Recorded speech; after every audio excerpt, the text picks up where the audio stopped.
नमस्ते प्रिय साथियों। आज हम सुनेंगे मुंशी प्रेमचंद जी द्वारा लिखित कहानी आभूषण।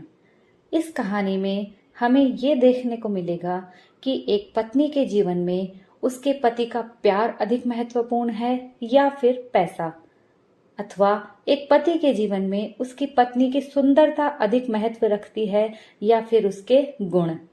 इन बातों का वर्णन इस कहानी में बहुत ही अच्छे तरीके से किया गया है। तो चलिए कहानी शुरू करते हैं।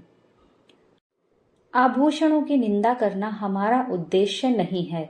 हम असहयोग का उत्पीड़न सह सकते हैं, पर ललनाओं के निर्दय घातक बाणों को नहीं ओढ़ सकते।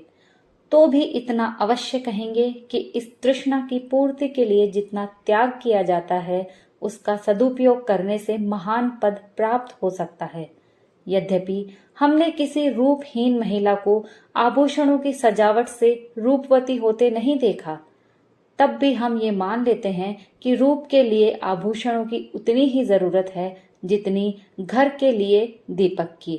लेकिन शारीरिक शोभा के लिए हम तन को कितना मलिन चित्त और कितना अशांत और आत्मा को कितना कलुषित बना लेते हैं, इसका हमें ज्ञान ही नहीं होता।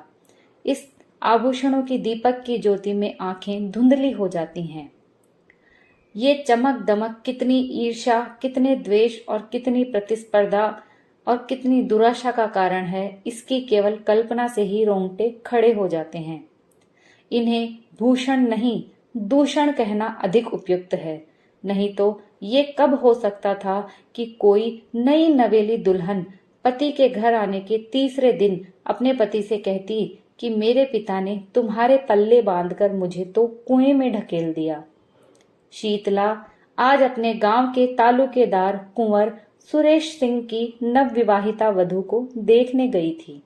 उसके सामने ही वह मंत्रमुग्ध सी हो गई। बहू के रूप लावण्य पर नहीं, उसके आभूषणों की जगमगाहट पर उसकी टकटकी लगी रही। और वह जब लौटकर घर आई, उसकी छाती पर सांप लौटता रहा। अंत को जो ही उसका पति आया, वो उस पर बरस पड़ी और दिल में भरा हुआ गुबार शब्दों में निकल पड़ा। शीतला के पति का नाम विमल सिंह था। उनके पुरखे किसी जमाने में इलाकेदार थे। इस गांव पर भी उन्हीं का सोलो आने अधिकार था। लेकिन अब इस घर की दशा दीनहीन हो गई है। सुरेश सिंह के पिता जमींदारी के काम में दक्ष थे। विमल सिंह का सब इलाका किसी न किसी प्रकार से उनके हाथ आ गया।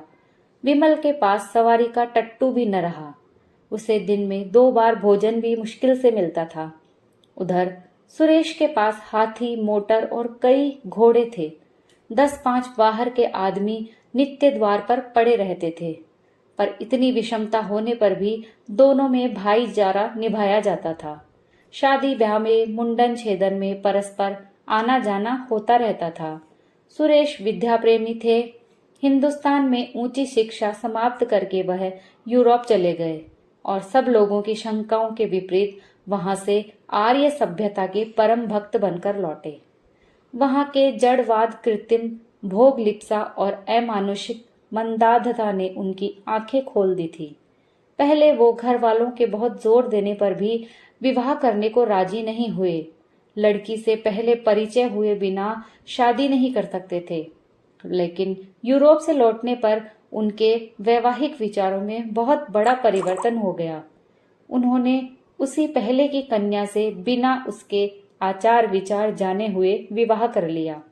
अब वह विवाह को प्रेम का बंधन नहीं, धर्म का बंधन समझते थे। उसी सौभाग्यवती वधू को देखने के लिए आज शीतला अपनी सास के साथ सुरेश के घर गई थी। उसी के आभूषणों की छटा देखकर वो मर्माहत सी हो गई। विमल ने परेशान होकर कहा, तो माता पिता से कहा होता, सुरेश से ब्याह कर देते, वह तुम्हें गहनों से लाद सकते थे। शीतला ने कहा, तो गाली क्यों देते हो? विमल, गाली नहीं देता, बात कहता हूं। तुम जैसी सुंदरी को उन्होंने नाहक ही मेरे साथ ब्याह दिया। शीतला, लजाते तो नहीं, उल्टे और ताने देते हो। विमल, भाग्य मेरे वश में नहीं है। इतना पढ़ा लिखा भी नहीं हूं कि कोई बड़ी नौकरी करके रुपए कमाऊं।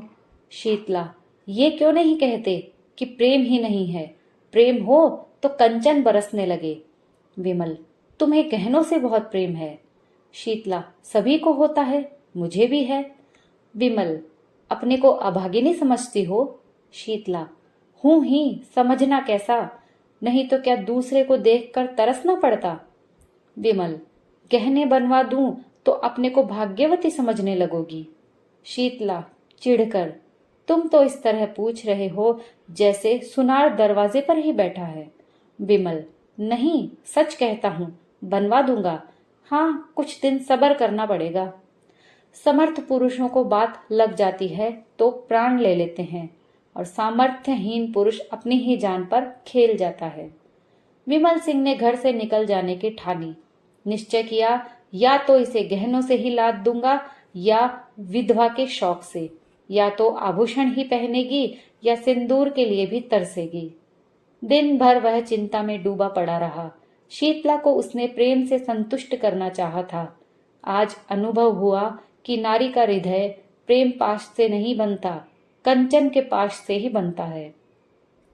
पहर रात जाते जाते वह घर से चल पड़ा, फिर पीछे कभी न देखा।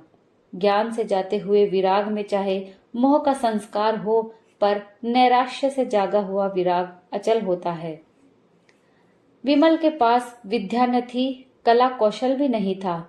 उसे केवल अपने कठिन परिश्रम और कठिन आत्मत्याग का ही आधार था।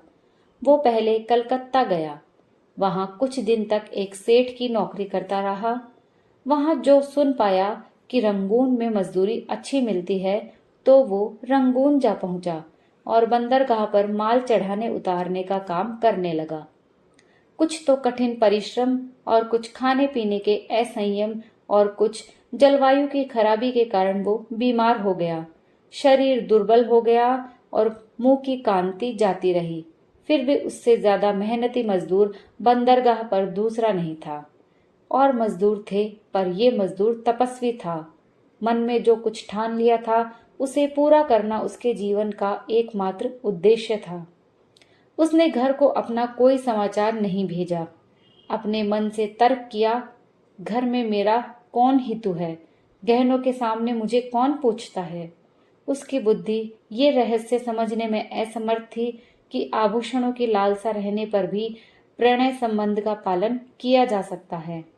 और मजदूर सुबह सेरो मिठाई खाकर जलपान करते थे, दिन भर दम भर पर गांजे, चरस और तमाकू के दम लगाते थे। अवकाश पाते तो बाजार की सैर करते थे। कितनों ही को शराब का भी शौक था। पैसों के बदले रुपए कमाते थे तो पैसों की जगह रुपए खर्च भी कर डालते थे। किसी के देह पर साबुत कपड़े न थे, पर विमल उन गिनती के 2-4 मजदूरों में था जो संयम से रहते थे, जिनके जीवन का उद्देश्य खा पीकर मर जाने के सिवा और कुछ भी नहीं था। थोड़े ही दिनों में उसके पास थोड़ी सी संपत्ति हो गई। धन के साथ और मजदूरों पर दबाव भी बढ़ने लगा। ये प्राय सभी जानते थे कि विमल जाति का कुलीन ठाकुर है। सब ठाकुर ही कहकर उसे पुकारते थे। संयम और आचार सम्मान सिद्धि के मंत्र हैं। विमल मजदूरों का नेता और महाजन हो गया। विमल को रंगून में काम करते हुए 3 साल हो गए।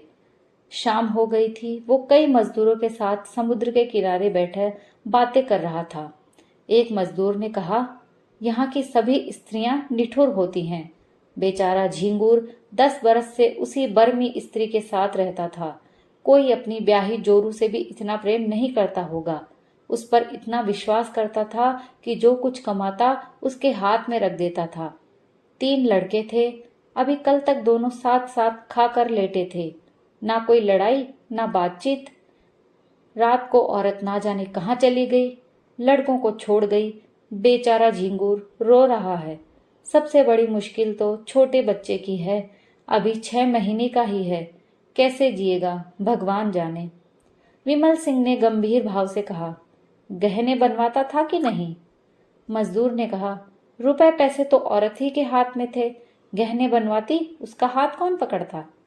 दूसरे मजदूर ने कहा, गहनों से तो लदी हुई थी, जिधर से निकल जाती थी छम छम की आवाज से कान भर जाते थे।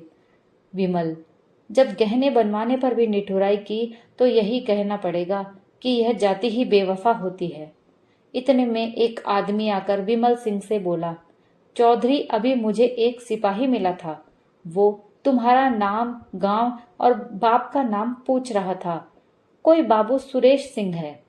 विमल ने सशंक होकर कहा, हाँ है तो, मेरे गांव के इलाकेदार और बिरादरी के भाई हैं। आदमी, उन्होंने थाने में कोई नोटिस छपवाया है कि जो विमल सिंह का पता लगावेगा उसे 1000 रुपए का इनाम मिलेगा। विमल, तो तुमने सिपाही को सब ठीक ठीक बता दिया? आदमी, चौधरी, मैं कोई गंवार हूं क्या? समझ गया कुछ दाल में काला है, नहीं तो कोई इतने रुपए क्यों खर्च करता। मैंने कह दिया कि उनका नाम विमल सिंह नहीं, जसोदा पांडे है। बाप का नाम सुक्खू बताया और घर जिला झांसी में। पूछने लगा यहाँ कितने दिन से रहता है। मैंने कहा कोई 10 साल से। तब कुछ सोचकर चला गया। सुरेश बाबू से तुमसे कोई अदावत है क्या चौधरी? विमल, अदावत तो नहीं थी, मगर कौन जाने उनकी नीयत बिगड़ गई हो। मुझ पर कोई अपराध लगाकर मेरी जगह जमीन पर हाथ बढ़ाना चाहते हो। तुमने बड़ा अच्छा किया कि सिपाही को उड़न झाई बताई। आदमी, मुझसे कहता था कि ठीक ठीक बता दो तो 50 रुपए तुम्हें भी दिला दूं। मैंने सोचा आप तो 1000 की गठरी मारेगा और मुझे 50 रुपए दिलाने को कहता है। फटकार बता दी मैंने उसे। एक मजदूर ने कहा, मगर अगर 200 रुपए देने को कहता तब तो तुम सब ठीक ठाक नाम बता ही देते। क्यों? धत तेरे की लालची। आदमी, 200 रुपए नहीं, 2000 रुपए भी देता तो भी ना बताता। मुझे ऐसा विश्वासघात करने वाला मत समझो। जब जी चाहे परख लेना। मजदूरों में यूं वाद विवाद होता ही रहा। विमल आकर अपनी कोठरी में लेट गया। वो सोचने लगा, अब क्या करूं? जब सुरेश जैसे सज्जन की नीयत बदल गई तो अब किसका भरोसा करूं? नहीं, अब बिना घर गए काम नहीं चलेगा। कुछ दिन और न गया तो फिर कहीं का न होऊंगा। 2 साल और रह जाता तो पास में पूरे 5000 रुपए हो जाते। शीतला की इच्छा कुछ पूरी हो जाती। अभी तो सब मिलाकर 3000 रुपए ही होंगे। इतने में उसकी अभिलाषा ना पूरी होगी। खैर, अभी चलूं, 6 महीने में फिर लौट आऊंगा। अपनी जायदाद तो बच जाएगी। नहीं, 6 महीने तक रहने का क्या है? जाने आने का 1 महीना लग जाएगा। घर में 15 दिन से ज्यादा ना रहूंगा। वहां कौन पूछता है आऊं या रहूं या मरूं या जीऊं? वहां तो सिर्फ गहनों से प्रेम है। इस तरह मन में निश्चय करके वो दूसरे दिन रंगून से चल पड़ा। संसार कहता है कि गुण के सामने रूप की कोई हस्ती नहीं। हमारे नीति शास्त्र के आचार्यों का भी यही कथन है, पर वास्तव में यह कितना भ्रम मूलक है। कुंवर सुरेश सिंह की नववधु मंगला कुमारी गृह कार्य में निपुण, पति के इशारे पर प्राण देने वाली, अत्यंत विचारशील, मधुर भाषिणी और धर्म भीरू स्त्री थी। पर सौंदर्य विहीन होने के कारण पति की आंखों में कांटे के समान खटकती थी।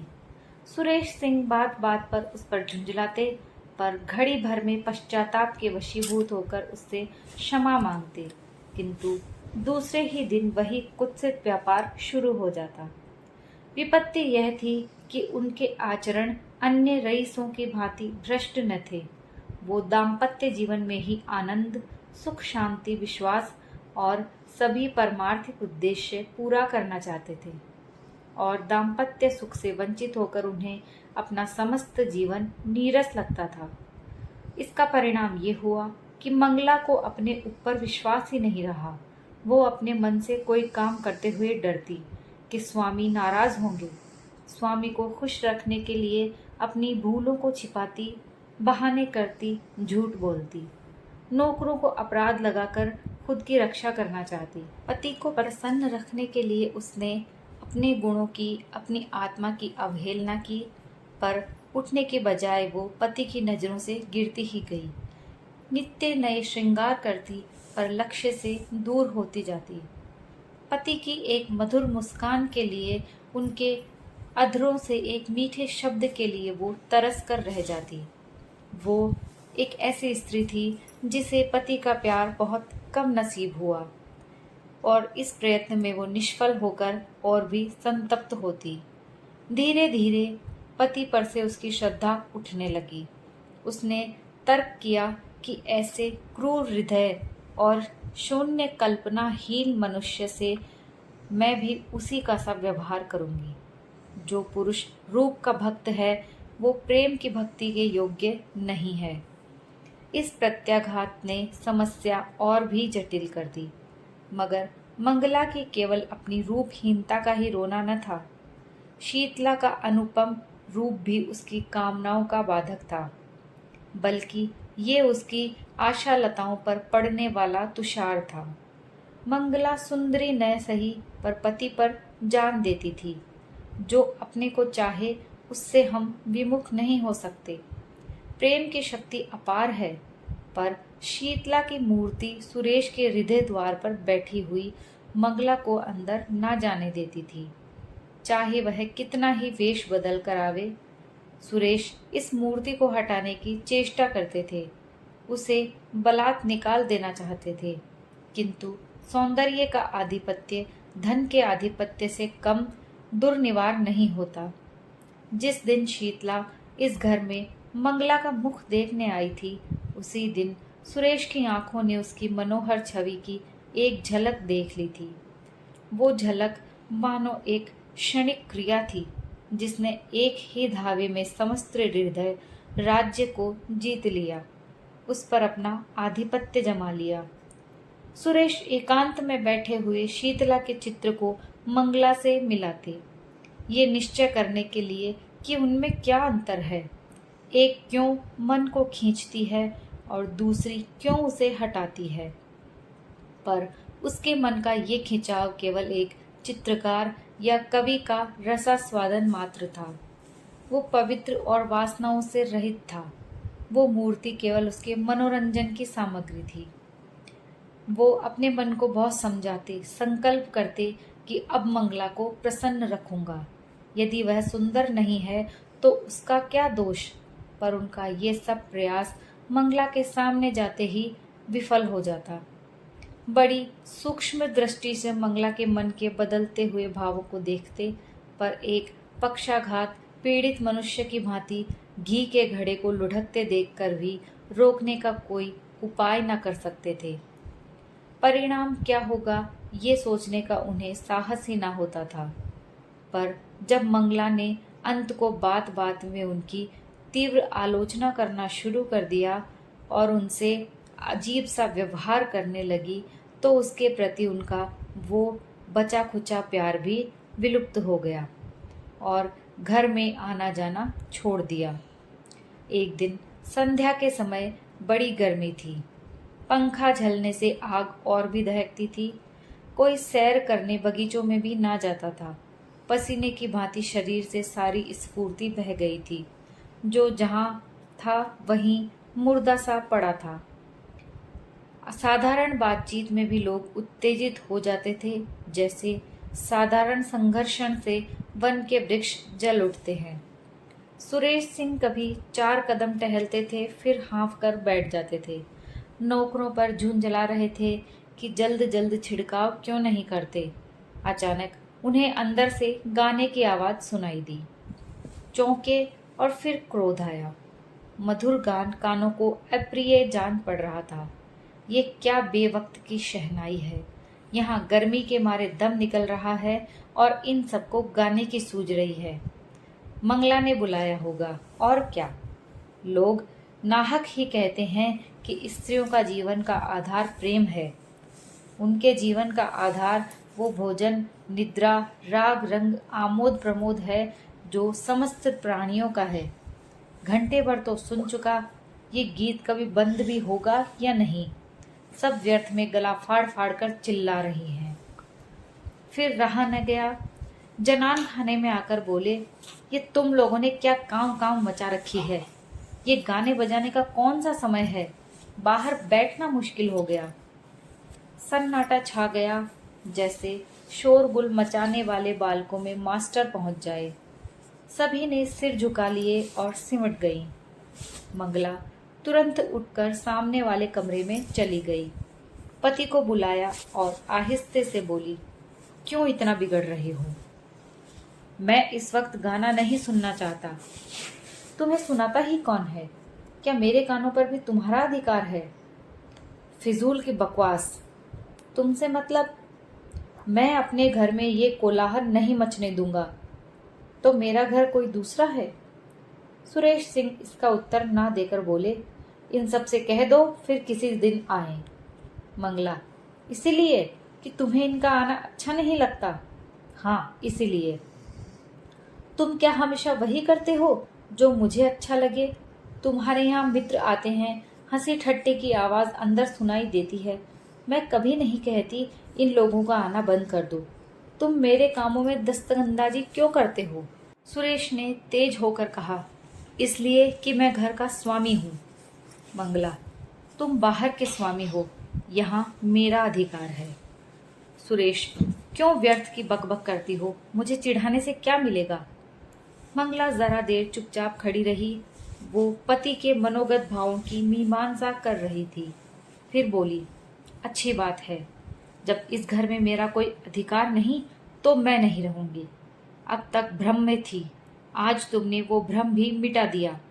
मेरा इस घर पर अधिकार कभी नहीं था। जिस स्त्री का पति के हृदय पर अधिकार नहीं, उसका उसकी संपत्ति पर भी कोई अधिकार नहीं हो सकता। सुरेश ने लज्जित होकर कहा, बात का बतंगड़ क्यों बनाती हो? मेरा ये मतलब नहीं था। कुछ का कुछ समझ गई।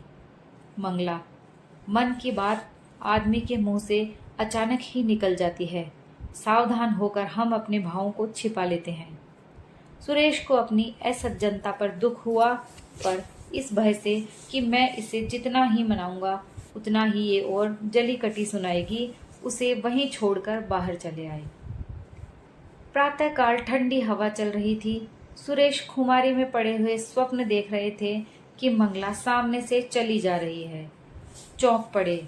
देखा, द्वार पर सचमुच मंगला खड़ी है। घर की नौकरानियां आंचल से आंखें पोंछ रही हैं। कई नौकर आसपास खड़े हैं। सभी की आंखें सजल और मुख उदास हैं, मानो बहू विदा हो रही है। सुरेश समझ गए कि मंगला को कल की बात दिल पर लग गई। उन्होंने उठकर कुछ पूछने की, मनाने की या समझाने की कोशिश नहीं की। ये मेरा अपमान कर रही है, मेरा सिर नीचा कर रही है। जहां चाहे जाए, मुझसे कोई मतलब नहीं। यूं बिना कुछ पूछे गाछे चले जाने का अर्थ यह है कि मैं इसका कोई नहीं। फिर मैं इसे रोकने वाला कौन हूँ? वो यूं ही जड़वत पड़े रहे और मंगला चली गई। उनकी तरफ मुंह उठाकर भी नहीं देखा। मंगला पांव पैदल चली जा रही थी। एक बड़े ताल्लुकेदार की औरत के लिए ये मामूली बात नहीं थी।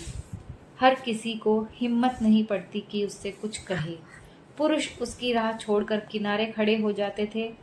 नारियां द्वार पर खड़ी करुण कौतूहल से देखती थी और आंखों से कहती थी, हाँ, निर्दयी पुरुष, इतना भी न हो सका कि एक डोला पर तो बैठा देता। इस गांव से निकलकर उस गांव में पहुंची जहां शीतला रहती थी। शीतला सुनते ही द्वार पर आकर खड़ी हो गई और मंगला से बोली, बहन, जरा आकर दम ले लो। मंगला ने अंदर जाकर देखा तो मकान जगह जगह से गिरा हुआ था। दालान में एक वृद्धा खाट पर पड़ी थी। चारों ओर दरिद्रता के चिन्ह दिखाई देते थे। शीतला ने पूछा, ये क्या हुआ? मंगला, जो भाग्य में लिखा था। शीतला, कुंवर जी ने कुछ कहा सुना था। मंगला, मुंह से कुछ न कहने पर भी तो मन की बात छिपी नहीं रहती। शीतला, अरे तो क्या, अब यहाँ तक नौबत आ गई? दुख की अंतिम दशा संकोचहीन होती है। मंगला ने कहा, चाहती तो अब भी पड़ी रहती, उसी घर में जीवन कट जाता, पर जहाँ प्रेम नहीं, पूछ मान नहीं, वहां अब नहीं रह सकती। शीतला, तुम्हारा मैका कहाँ है? मंगला, मैके में मुझे कौन पूछता है? कौन कौन सा मुंह लेकर जाऊंगी? शीतला, तब कहाँ जाओगी? मंगला, ईश्वर के दरबार में पूछूंगी कि तुमने मुझे सुंदरता क्यों नहीं दी, बदसूरत क्यों बनाया? बहन, स्त्री के लिए इससे अधिक दुर्भाग्य की बात नहीं कि वह रूपहीन हो। शायद पहले जन्म की पिशाचनियां बदसूरत औरतें होती थी। रूप से प्रेम मिलता है और प्रेम से दुर्लभ कोई वस्तु नहीं है। ये कहकर मंगला उठ खड़ी हुई। शीतला ने उसे रोका नहीं। सोचा, इसे क्या खिलाऊंगी? आज तो चूल्हा जलने की भी कोई आशा नहीं। उसके जाने के बाद वो देर तक बैठी सोचती रही, मैं कैसी अभागिन हूँ, जिस प्रेम को न पाकर यह बेचारी जीवन को त्याग रही है, उसी प्रेम को मैंने पांव से ठुकरा दिया। इसे जेवर की क्या कमी थी? क्या ये सारे जड़ाऊ जेवर इसे सुखी रख सके? इसने उन्हें पांव से ठुकरा दिया। उन्हीं आभूषणों के लिए मैंने अपना सब कुछ खो दिया। हाय, ना जाने वह कहाँ किस दशा में होंगे। अपनी लालसा को, तृष्णा को वो कितनी बार धिक्कार चुकी थी। मंगला की दशा देखकर आज उसे आभूषणों से घृणा हो गई। विमल को घर छोड़े 2 साल हो गए थे।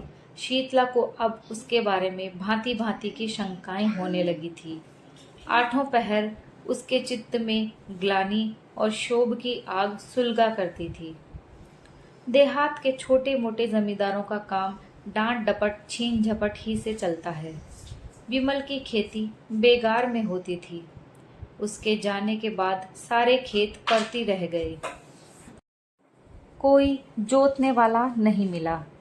इस ख्याल से साझे पर भी किसी ने ना जोता कि बीच में कहीं विमल सिंह आ गए तो साझेदार को अंगूठा दिखा देंगे। आसामियों ने लगान नहीं दिया। शीतला ने महाजन से रुपए उधार लेकर काम चलाया। दूसरे वर्ष भी यही कैफियत रही। अब की महाजन ने रुपए नहीं दिए। शीतला के गहनों के सिर गई। दूसरा साल समाप्त होते होते घर की सब लेई पूंजी निकल गई। फाके होने लगे। बूढ़ी सास, छोटा देवर, ननद और आप 4 प्राणियों का खर्च था। नाथ हित भी आते ही रहते थे। उस पर यह और मुसीबत हुई कि मैके में एक फौजदारी हो गई। पिता और बड़े भाई उसमें फंस गए। 2 छोटे भाई, 1 बहन और माता, 4 प्राणी और सर पर आ डटे। गाड़ी पहले मुश्किल से चलती थी, अब जमीन में धंस गई। दोस्तों, कहानी का एक भाग यहीं समाप्त होता है। कहानी का दूसरा भाग हम अगले वीडियो में लेकर आएंगे। कहानी पसंद आई हो तो प्लीज़ लाइक, शेयर, कमेंट ज़रूर कीजिए। अगर आप चैनल पर पहली बार आए हैं तो प्लीज़ चैनल को सब्सक्राइब कर लीजिए। मैं रोज़ आपके लिए ऐसी ही अच्छी अच्छी कहानी